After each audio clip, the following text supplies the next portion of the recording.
Tables. हम एक document में अमूमन टेक्स्ट ही टाइप करते हैं और अभी तक जो काम हमने किया है वो सिर्फ सादा टेक्स्ट के साथ ही किया है। लेकिन आपने ये भी देखा होगा कि डॉक्यूमेंट्स में सिर्फ पैराग्राफ्स और लिस्ट्स ही नहीं होते, बल्कि इसके अलावा हम मुख्तलिफ ऑब्जेक्ट्स भी इस्तेमाल करते हैं।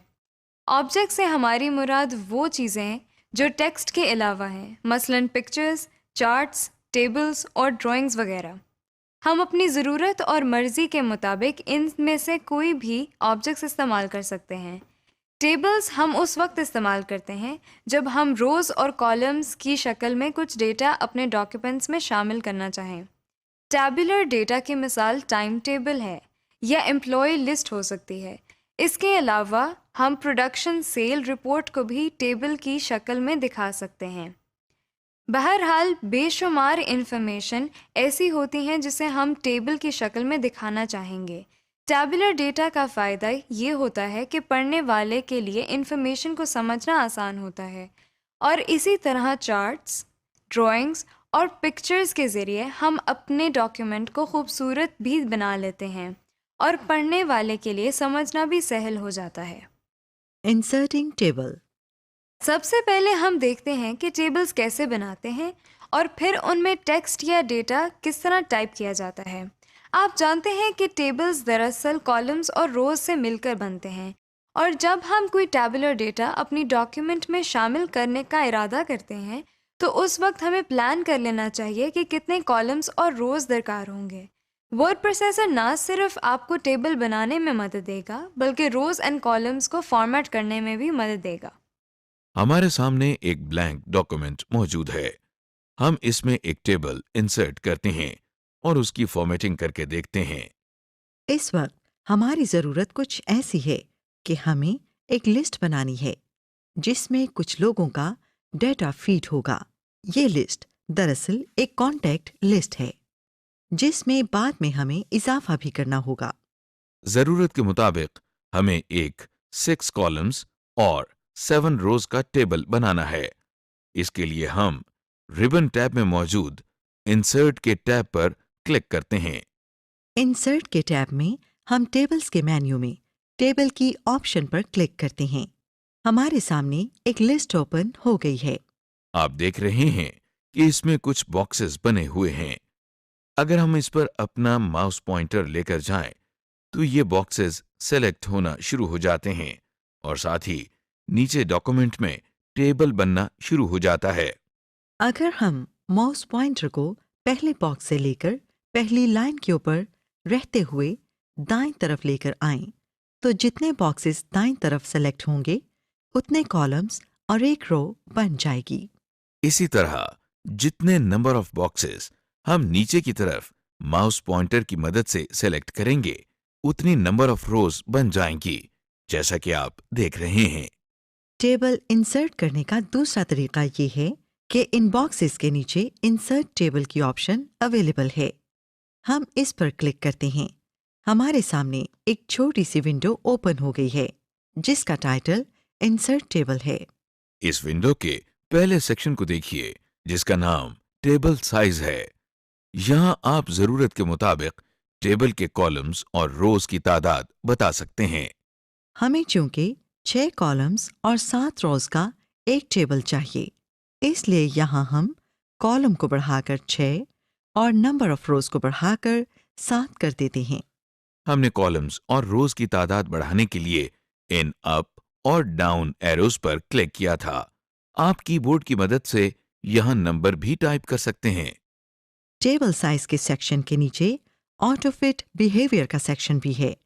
इसमें मौजूद ऑप्शन को हम कुछ देर में देखेंगे।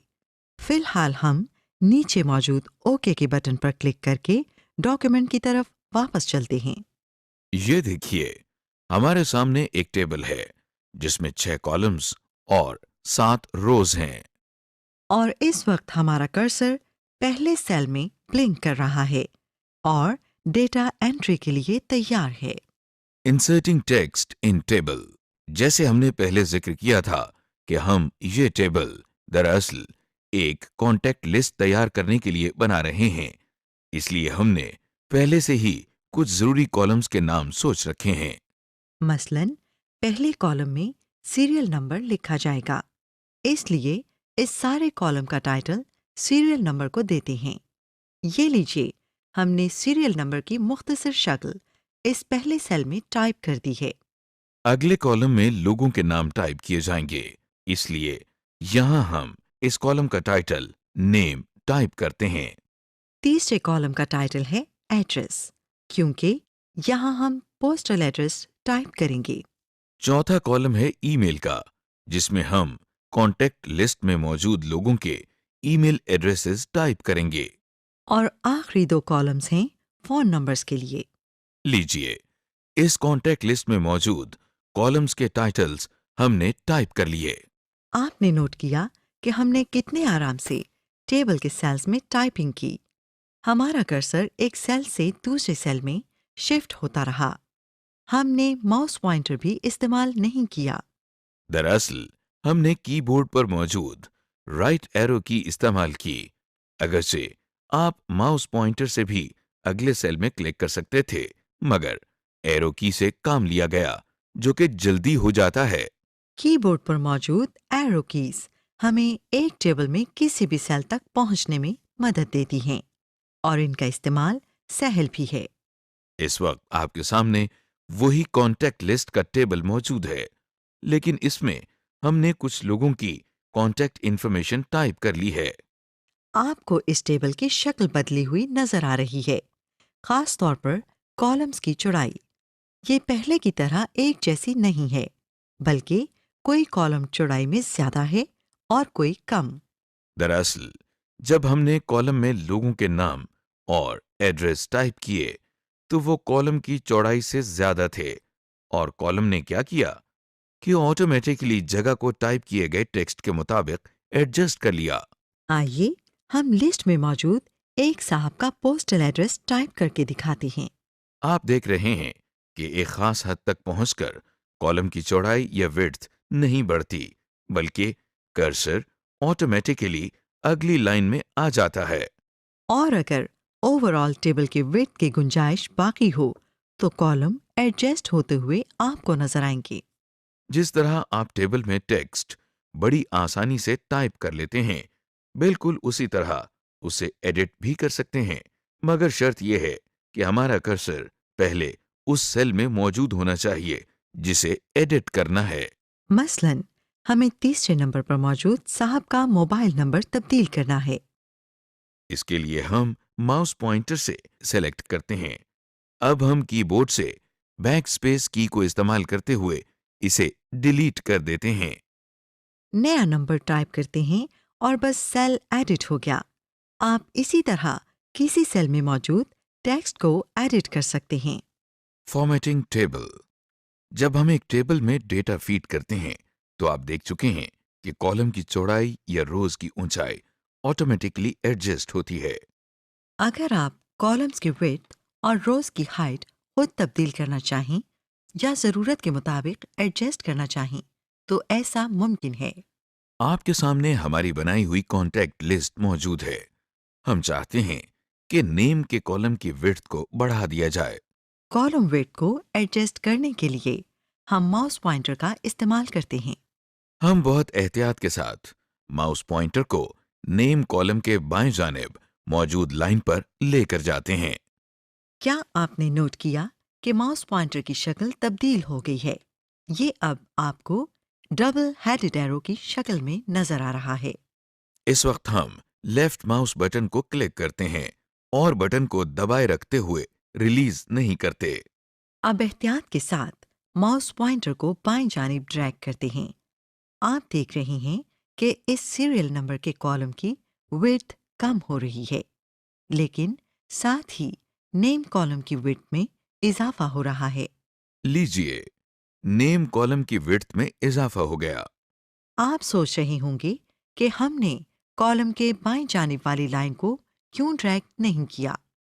क्या ये काम दाएं लाइन को ड्रैग करने से नहीं हो सकता था? क्यों नहीं, बिल्कुल हो सकता है। दरअसल बाएं जानिब ड्रैग करने से सीरियल नंबर का कॉलम चौड़ाई में कम हुआ और उसमें गुंजाइश भी थी। अगर दाएं लाइन को ड्रैग करते तो एड्रेस कॉलम की चौड़ाई कम हो जाती, जिसमें गुंजाइश नहीं है। जैसे कॉलम की विड्थ को बढ़ाया या कम किया जा सकता है, उसी तरह रोज की हाइट को भी कम या ज्यादा किया जा सकता है।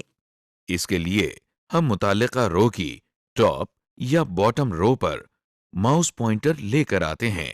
आप देख रही हैं कि माउस पॉइंटर की शक्ल डबल हेडेड एरो में तब्दील हो गई है, मगर इसका रुख मुख्तलिफ है। कॉलम की विड्थ एडजस्ट करने के लिए एरो का रुख दाएं और बाएं जानिब था, लेकिन इस मर्तबा रुख ऊपर और नीचे की तरफ है, जिसका मतलब यह है कि रो की एज को ड्रैग करके इसकी हाइट कम या ज्यादा कर सकते हैं। अब हम लेफ्ट माउस बटन को प्रेस करते हैं और इसे रिलीज किए बगैर रो एज को नीचे की तरफ ड्रैग करते हैं। ये देखिए, रो की हाइट बढ़ गई है। रो की हाइट को अगर कम करना हो तो फिर इस एज को ऊपर की जानिब ड्रैग करते हैं। एक बात याद रखिए कि कॉलम हो या रो, एक खास हद से ज्यादा इसकी हाइट या विड्थ को कम नहीं कर सकते, क्योंकि उस हद से कम कर दिया जाए तो फिर उसमें टेक्स्ट टाइप ही नहीं हो सकता। वैसे तो यही रिकमेंड करते हैं कि जब आप टेबल बनाने का इरादा कर लें तो प्लान बना लें कि आपको कितने कॉलम और कितनी रोज दरकार हैं।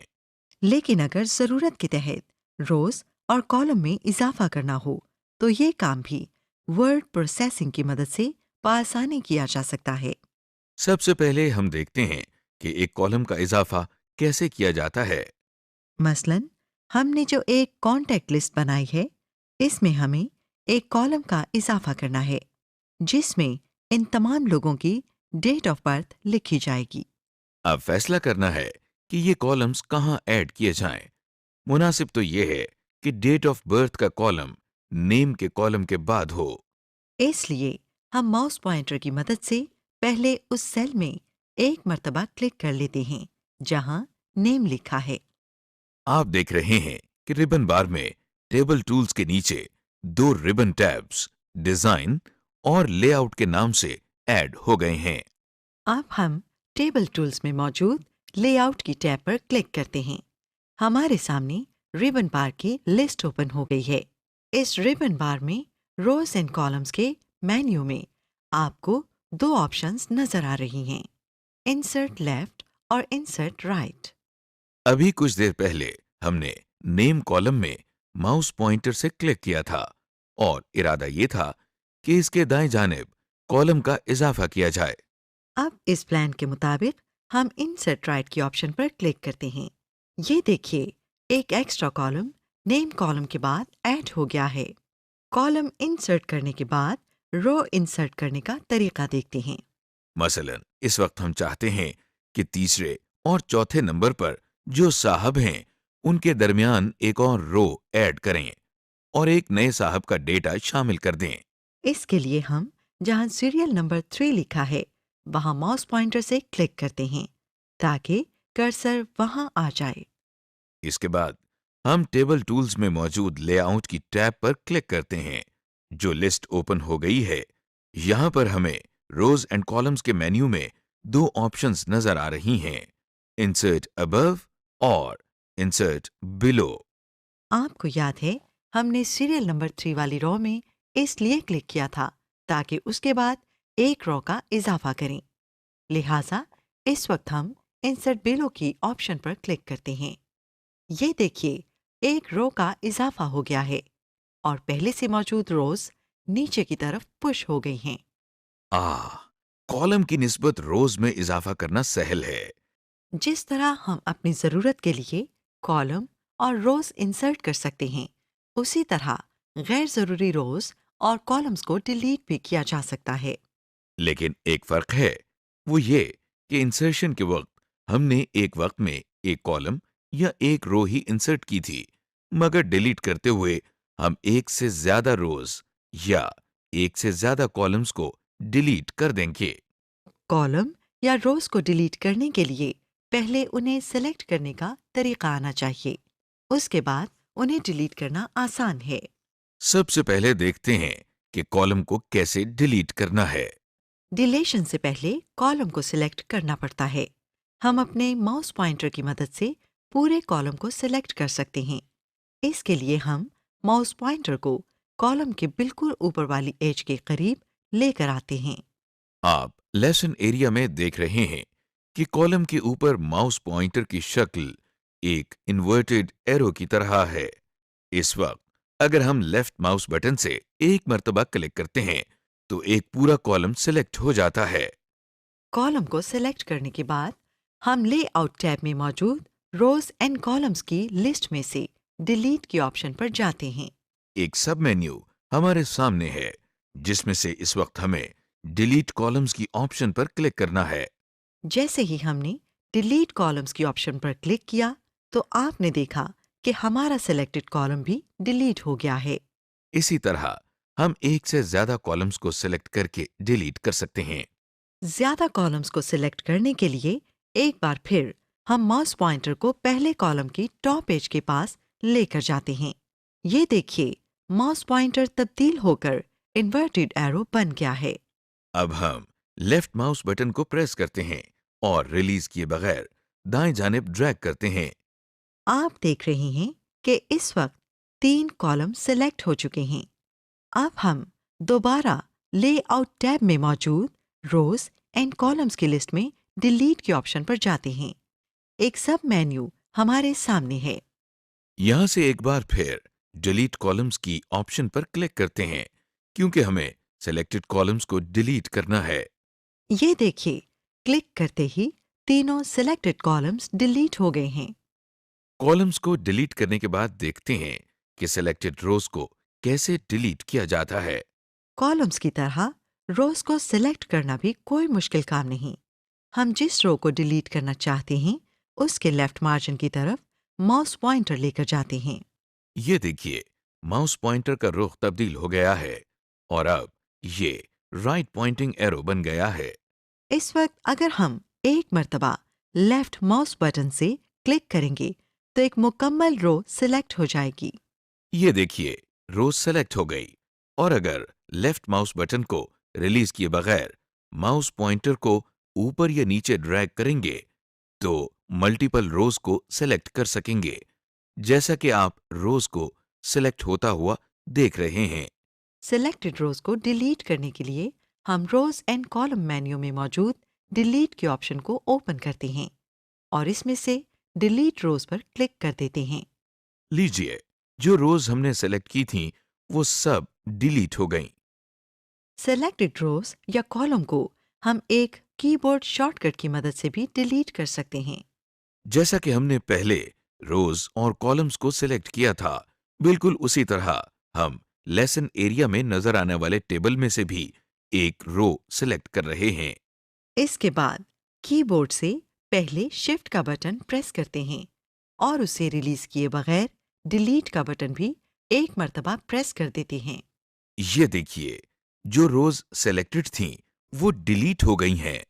हमने टेबल बनाना और उसके रोज और कॉलम्स को मैनेज करना तो सीख लिया, लेकिन अभी तक हमारे टेबल की शक्ल बिल्कुल सीधी सादी है, यानी इसकी कोई खास फॉर्मेटिंग नहीं की गई। टेबल की फॉर्मेटिंग में इसके बॉर्डर स्टाइल, टेबल स्टाइल्स के अलावा सेल्स की शेडिंग भी शामिल है। सबसे पहले हम टेबल्स के बॉर्डर्स की सेटिंग करके देखते हैं, लेकिन एक ज़रूरी बात आपको पहले ही बता दें कि पूरे टेबल में कोई कॉलम या रो हो उसकी फॉर्मेटिंग से पहले उसे सिलेक्ट करना होगा।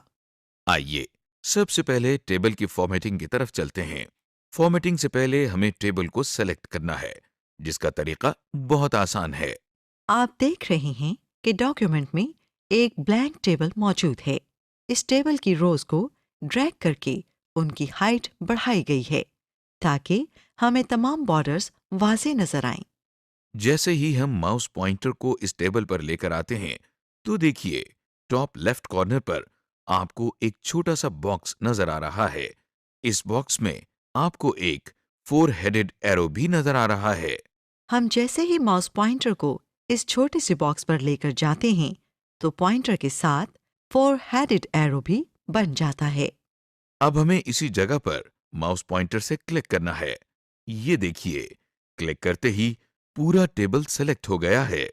सिलेक्शन के बाद हम टेबल स्टाइल्स के मेन्यू में मौजूद बॉर्डर्स के साथ इस छोटे से एरो पर क्लिक करते हैं। जो लिस्ट हमारे सामने है उसमें से हम आखिरी ऑप्शन बॉर्डर्स एंड शेडिंग पर क्लिक करते हैं। ये विंडो हमने उस वक्त भी इस्तेमाल की थी जब हमने टेक्स्ट पर बॉर्डर्स अप्लाई करना सीखा था। बहरहाल दोबारा इस विंडो को देखते हैं। बाएं जानिब सेटिंग्स का सेक्शन है जिसमें मुख्तलिफ अंदाज की बॉर्डर सेटिंग्स हैं। इनमें से हम ऑल की ऑप्शन पर क्लिक करते हैं। इस ऑप्शन का मतलब यह है कि टेबल के बाहर और अंदर की तमाम एजेस का बॉर्डर ऑन कर दिया जाए। आप इस विंडो के दाएं जानिब मौजूद प्रीव्यू सैंपल भी देख सकते हैं कि हर एज पर बॉर्डर लाइन वाज़ेह नजर आ रही है। इसके बाद हम बॉर्डर्स के लिए इस्तेमाल होने वाली लाइन के स्टाइल का इंतखाब करते हैं।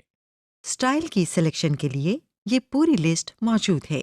इस लिस्ट के साथ अप और डाउन एरो की मदद से हम लिस्ट में बाकी मौजूद स्टाइल्स भी देख सकते हैं। किसी भी लाइन स्टाइल को सिलेक्ट करने के लिए उस पर माउस पॉइंटर से क्लिक करना होता है। ये देखिए, क्लिक करते ही प्रीव्यू में सैंपल भी नजर आ रहा है। लाइन स्टाइल के अलावा हम लाइन का कलर इस ड्रॉप डाउन लिस्ट में से सेलेक्ट कर सकते हैं। और अगर बॉर्डर लाइन की थिकनेस या विड्थ में तब्दीली करना हो तो उसके लिए हम विड्थ की ड्रॉप डाउन लिस्ट में से सिलेक्शन कर सकते हैं। दाएं जानिब प्रीव्यू सेक्शन में आप टेबल का सैंपल देख रहे हैं। इस सैंपल के बाएं जानिब और नीचे आपको छोटे छोटे बटन्स नजर आ रहे हैं। ये बटन्स असल में मुख्तलिफ बॉर्डर्स को ऑन या ऑफ करने के लिए हैं। आप जिस साइड का बॉर्डर भी खत्म करना चाहें उस बटन को प्रेस करें और बॉर्डर ऑफ हो जाएगा, जैसा कि आप देख रहे हैं। लेकिन फिलहाल हम सारे बॉर्डर्स को ऑन ही रखना चाहते हैं। इन बेसिक सेटिंग्स के बाद हम इस विंडो के नीचे की जानिब मौजूद ओके के बटन पर लेफ्ट माउस बटन से एक मर्तबा क्लिक करते हैं। ये देखिए, टेबल्स के तमाम सेल्स और एजेस पर हमारा सेलेक्टेड बॉर्डर अप्लाई हो चुका है। अगर हम चाहें तो सिर्फ किसी एक रो या किसी एक कॉलम को भी सेलेक्ट करके बॉर्डर अप्लाई कर सकते हैं। मसलन हम ये चाहते हैं कि जो रो इस टेबल में कॉलम हेडिंग के तौर पर इस्तेमाल होती है उसका बॉर्डर स्टाइल और सेल कलर बाकी तमाम से मुख्तलिफ हो। इसके लिए हमें सिर्फ टॉप रो को सेलेक्ट करना है। इसका तरीका हम पहले भी देख चुके हैं, यानी माउस पॉइंटर को रो के बिल्कुल लेफ्ट एज पर लेकर जाते हैं यहाँ तक कि हमें राइट पॉइंटिंग एरो नजर आए। इस वक्त हम सिंगल क्लिक से पूरी रो को सेलेक्ट कर लेते हैं। रो की सिलेक्शन के बाद हम दोबारा टेबल स्टाइल्स के मेन्यू में मौजूद बॉर्डर्स के साथ इस छोटे से एरो पर क्लिक करते हैं जो लिस्ट हमारे सामने है। इसमें से हम आखिरी ऑप्शन बॉर्डर्स एंड शेडिंग पर क्लिक करते हैं। हमारे सामने वही बॉर्डर एंड शेडिंग की विंडो ओपन हो गई है। पहले की तरह ऑल के बॉक्स को क्लिक करके सेलेक्ट करते हैं। इसके बाद लाइन स्टाइल को सेलेक्ट करते हैं। हम चूंकि सेल का कलर भी चेंज करना चाहते हैं, इसलिए हम इस विंडो में ऊपर मौजूद तीसरे टैब जिसका नाम शेडिंग है इस पर क्लिक करते हैं। शेडिंग के पैनल में बाएं जानिब आपको फिल की ऑप्शन के नीचे एक ड्रॉप डाउन लिस्ट नजर आ रही है। इस ड्रॉप डाउन लिस्ट पर क्लिक करके जो भी रंग आपको पसंद हो आप उसके बॉक्स को क्लिक कर सकते हैं। हम भी इस वक्त एक रंग को सेलेक्ट कर लेते हैं। सिलेक्शन के साथ ही दाएं जानिब यहां प्रीव्यू पैनल में सैंपल भी नजर आ रहा है। इससे हमें ये मालूम हो जाता है कि जो रंग हमने सेलेक्ट किया है वो कैसा नजर आएगा। कलर सिलेक्शन के बाद हम ओके के बटन पर क्लिक करते हैं। आप देख रहे हैं कि टेबल की टॉप रो का बैकग्राउंड कलर तब्दील हो गया है। इसका फायदा ये हुआ कि वो रो जिसमें हम कॉलम हेडिंग टाइप करेंगे वो बाकी तमाम रोज से डिफरेंट नजर आएगी। लेकिन ये तो वो रंग नहीं है जो हमने अभी पैलेट में से सेलेक्ट किया था। अरे घबराइए नहीं, दरअसल टॉप रो अभी तक सिलेक्टेड है। हम जरा किसी ब्लैंक एरिया पर क्लिक करते हैं। ये देखिए, अब आपको असल रंग नजर आ रहा है जो हमने सिलेक्ट किया था। वजह यह है कि जब आप एक कलर्ड एरिया को सेलेक्ट करते हैं तो फिर उसका सेलेक्टेड शेड मुख्तलिफ नजर आता है। Inserting pictures. जब हम अपना डॉक्यूमेंट तैयार करते हैं तो अमूमन सिर्फ टेक्स्ट की टाइपिंग और फॉर्मेटिंग पर ही ज़्यादा जोर होता है, लेकिन अपने दस्तावेज़ को अब बेहतर अंदाज में पेश करने के लिए तस्वीर का इस्तेमाल कर सकते हैं। मसलन अपने डॉक्यूमेंट्स या टॉपिक से रिलेटेड कुछ तस्वीर को शामिल कर सकते हैं, जैसे किसी चीज़ की तस्वीर या जगह का मंजर या जगह का मैप। तस्वीर के साथ काम करने से पहले हम आपको एक और बात बताते चलें कि एक तो वो तस्वीर इस्तेमाल की जा सकती हैं जो हम अपने डिजिटल कैमरा से लेते हैं और अपने कंप्यूटर में सेव कर लेते हैं। दूसरी तस्वीर वो हैं जो कंप्यूटर में पहले से ही मौजूद होती हैं और इन्हें कंप्यूटर सॉफ्टवेयर के ज़रिए ही बनाया गया होता है। जो तस्वीर आप कैमरे की मदद से लेते हैं और इन्हें कंप्यूटर में सेव कर लेते हैं, वो किसी न किसी फ़ोल्डर में सेव होती हैं। जैसे लाइब्रेरीज़ के फ़ोल्डर के अंदर पिक्चर्स का एक फ़ोल्डर अमूमन ऐसे ही पिक्चर्स के लिए होता है। दूसरे किस्म की तस्वीर जो कंप्यूटर सॉफ्टवेयर के ज़रिए बनती हैं, वो एक लाइब्रेरी में स्टोर हो जाती हैं, जिसे क्लिप आर्ट लाइब्रेरी कहा जाता है। क्लिप आर्ट में मौजूद पिक्चर्स को हम कंप्यूटर के ज़रिए सर्च भी कर सकते हैं और ज़रूरत की पिक्चर्स को इस्तेमाल कर लेते हैं। इस वक्त हमारे सामने जो डॉक्यूमेंट है इसमें कंप्यूटर से मुताल्लिक कुछ बातें लिखी हैं, लिहाजा हम चाहते हैं कि इसमें कंप्यूटर की तस्वीर भी शामिल कर लें। जहां पर हम कोई तस्वीर लगाना या इंसर्ट करना चाहते हैं, वहां माउस पॉइंटर से पहले क्लिक कर लेते हैं। इसके बाद इंसर्ट टैब में मौजूद इलस्ट्रेशंस मेन्यू में काफ़ी ऑप्शंस हैं, मगर फिलहाल हम दूसरी ऑप्शन जो कि क्लिप आर्ट की है इस पर क्लिक करते हैं। क्लिप आर्ट की ऑप्शन पर क्लिक करते हैं तो दाएं जानिब एक पैन ओपन हो गया है जिसका टाइटल क्लिप आर्ट है। यहाँ आपको एक बॉक्स नजर आ रहा है जिस पर सर्च फॉर लिखा है। हम इस सर्च बॉक्स में कंप्यूटर टाइप करते हैं और गो के बटन पर माउस पॉइंटर से क्लिक करते हैं। वैसे आप कीबोर्ड से एंटर की भी प्रेस कर सकते हैं। ये देखिए, जैसे ही हमने गो के बटन पर क्लिक किया तो कंप्यूटर ने क्लिप आर्ट में से कंप्यूटर से मुतालिक तस्वीर तलाश कर ली हैं और वो यहाँ नीचे उन्हें दिखा रहा है। अब चूंकि बहुत सी तस्वीर मिली हैं, इसलिए हम दाएं जाने मौजूद स्क्रॉल बार की मदद से बाकी तस्वीर को भी देख सकते हैं। अब हमें जो भी तस्वीर बेहतर लगे इस पर हम एक मर्तबा क्लिक करते हैं। ये देखिए, क्लिप आर्ट से कंप्यूटर की तस्वीर हमारे डॉक्यूमेंट में इंसर्ट हो गई है। आप देख रहे हैं कि जहां हमारा कर्सर था वहां पर ही पिक्चर इंसर्ट हो गई है, लेकिन ये पिक्चर अभी साइज में काफी बड़ी है और हमें इसे जरूरत के मुताबिक एडजस्ट करना है। इस पिक्चर के साइज और जगह की एडजस्टमेंट के लिए हमें पिक्चर टूल की टैब को इस्तेमाल करना पड़ेगा। पिक्चर टूल टैब हमें हर वक्त वर्ड प्रोसेसर की स्क्रीन पर नजर नहीं आती।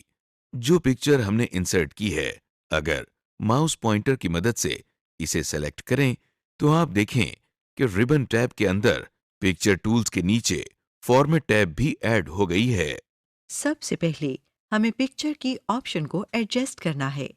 आप देख रहे हैं कि जहां हमने पिक्चर इंसर्ट की थी उसके दाएं जानिब बहुत ज्यादा एम्प्टी स्पेस है।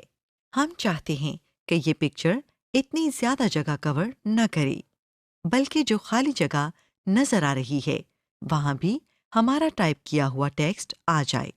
आप देख रहे हैं कि पिक्चर के चारों जानिब आपको छोटे छोटे बॉक्सेस और सर्कल्स नजर आ रहे हैं।